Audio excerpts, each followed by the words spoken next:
એટલે તો આપણે એને પ્રશ્ન જ કરવો પડે ને કે ભાઈ આપે તો દરરોજ આપણા હાથ ચોખાઈ સાફ કરીને મગ સાફે કરીએ અને મગ ચોખાની ખીચડી આપે તો રાંધી જ રહે. હવે એમ કે પ્રશ્ન થાય કે હવે તમે વિચાર કરો કે મગ ચોખાની ખીચડી તો બનાવી આપે, તો એમાં હવે મગ મોટા હતા કે ચોખા મોટા હતા? એ તો જવાબ બધાને દેતા આવડે જ ને, એ તો બધાને ખબર જ છે ને કોણ મોટું હોય. મગ મોટા આ એમ કે આ અમારા ગુરુજી અમારા ઘરે આવ્યા ને, ઘરે આવ્યા તો જમવા બેઠા હાજે. પોતે સુરદાસ હોય એને આપણે બધું હલાવીને દઈએ ને. તો બધા મેં કીધું લાવો બાપા તમારી થાળી. તો શું કરવાનું છે? મેં કીધું કે આ મગ ચોખાની ખીચડી બનાવી છે ને, એમાં અમે ઘી નાખ્યું છે, તો ઘી છે આ ચમચીથી હલાવીને એક રસ કરી પછી તમે જમો, સ્વાદ આવશે. આમ એમને એમ ખાધા રાખશો તો ઘી વચ્ચે રહી જશે. તો કે એવું? તો કે હા. મેં કે અમારું આ બેન આ જમણ કહેવાય. તો ઠીક સારું થઈ ગયું. પછી હવે જમો. એક જમ્યા, 1-2 ચમચી ખાધી ખીચડી. પછી કે અહીં બેસ. કેમ? અરે બેસ તો ખરી. યાર બેઠા બેઠે તો કે બોલ કે આમાં મગ મોટા હતા કે ચોખા મોટા હતા? બોલ. આપણે તો આ કીધી આપણે પૂછ્યા બાપા કે બાપા મગ મોટા. તો કે એ તો કે તારી દ્રષ્ટિમાં આવ્યા તો મોટા એટલે તું મોટા જ કહેવાની છે. નજરે ભાળ્યા ને આપણે, નજરે જોયા મગ મોટા ને ચોખો આ ઝીણો કેટલો કહેવાય. આપણે તો જ કહીએ ને મગ મોટા ને ચોખા નાના એમ. તો કે મેં તમને શું જ્ઞાન આપ્યું છે? તમે અમને આત્મજ્ઞાન આપ્યું છે. આત્મજ્ઞાન આપ્યું છે તો સત વિચાર કરો. અને પછી તમને એમ કે આ આત્મજ્ઞાન કેવી રીતે નિશ્ચય નક્કી થયું છે? તો કીધું અમને તો એવી રીતે નિશ્ચય નક્કી થયું છે કે તમે અમને શાન કરી.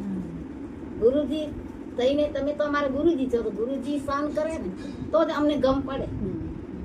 તમે અમને શાન કરી ત્યારે અમને આત્મજ્ઞાનની ગમ પડી છે. તો ગમ પડી. હા બધું ઉલટાવ ને, ગમ ને ઉલટા. ગમ હા આ તો ગમ પડી. આ મગ ગમ પડી તો ગમ કોની પડી તને? આત્માની. આત્મા કેવો હતો? લેપાયમાન થયેલો છે?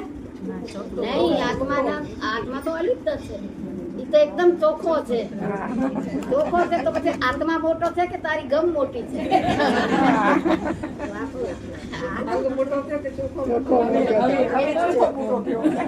ચોખ્ખો મોટો છે.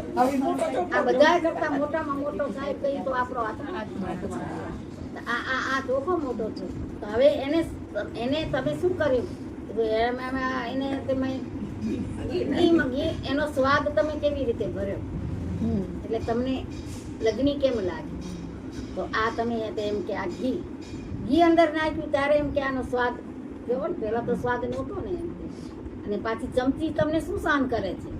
થાળી જે છે થાળીમાં જ પીરસી છે તમે. થાળી છે એ તમારી આ કાયા. અને આ જે માય ખીચડી તમે પીરસી તો એ તો એમ કે તમને આ કાયામાં જ ગમ પડી ને.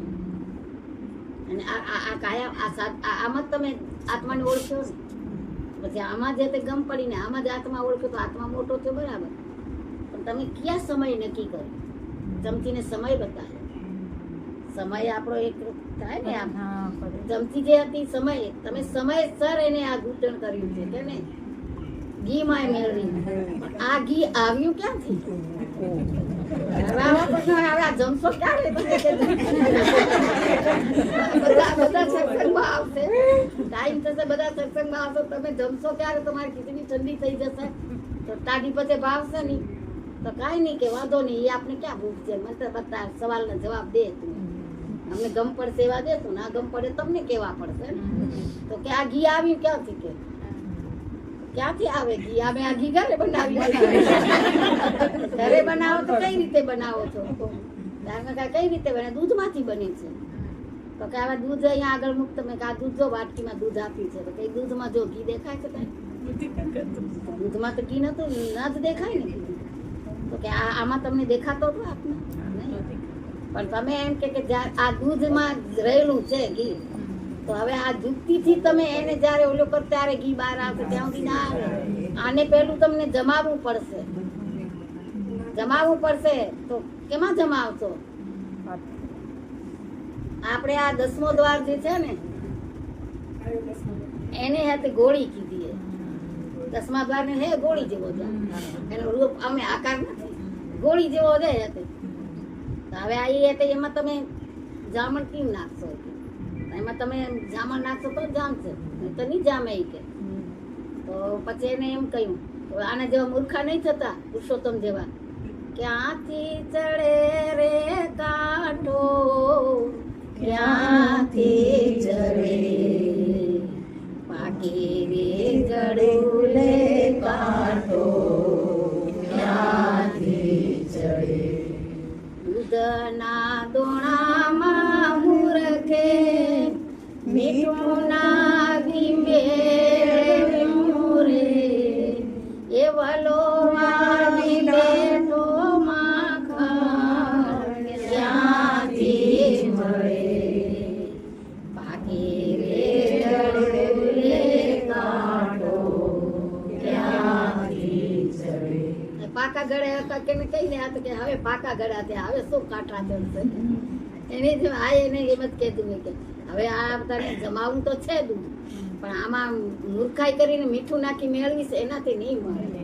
એમાં જામણ નાખ, હું તને જુક્તિ બતાવું ને, જુક્તિ કરી તો આપણી જુક્તિ ના બતાવી. જામણ નાખ્યું કે એક શબ્દનું એક ટીપું, બીજા શબ્દનું બીજું, ત્રીજા શબ્દનું ત્રીજું, ત્યારે જામી ત્યારે વળી પાછી વલોવાની યુક્તિ બતાવી. વલોવાની યુક્તિ બતાવી આમાં આ શ્વાસ વિશ્વાસની ગતિ.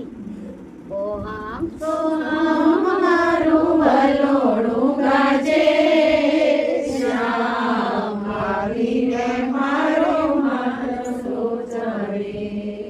આ ઓહામ સોહમ વલોડું આ આઠેય પોર ગાજે અને આ વલોવાય. પણ આ નામ મોતીડા હંસ તો તરે, હંસનો તારો છે તો એ તો તારવાનો જ છે. તો આ આપણે એને અનુભવ કરાવી, પારખ કરાવી, અને પછી આપણે આમાં વલોડું ભજન સમરણ કરી જપ કરે તો એ સાર માખણ છે બહાર આવ્યું.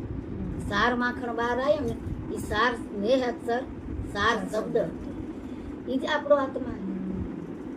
આ હેતે આવ્યું ને હવે આ માખણને તમે ક્યાં આવશો? આ બ્રહ્મગ્નિ. બ્રહ્મગ્નિ તો સન્મુખ પ્રગટ જ. તો આ બ્રહ્મગ્નિમાં તમે તો આવશો ત્યારે નિર્વાણ જે આપોઆપ છે ને આ ગ્રંથ એ આ ઘી ન કરો. એમાંય પાછા ઘીને તો આવશો બ્રહ્મગ્નિમાં, એમાંય પાછા ઉપર તો વીણા આવશે. એ તમને પરા કરતો જો એ અંદર જશે ને તોય તમે દીપ પ્રગટ કરશો ને તો તડતડ થશે. તો તડતડ થાય તો જગત તો તડતડ્યું નાખે. એ સ્થિર રહેવા નહીં દે.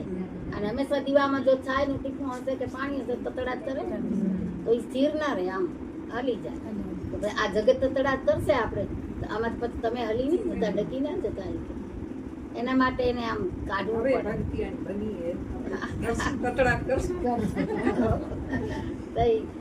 આ હે તેને આપણે સાહિત કરી નકરું ચોખ્ખું ઘી થાય.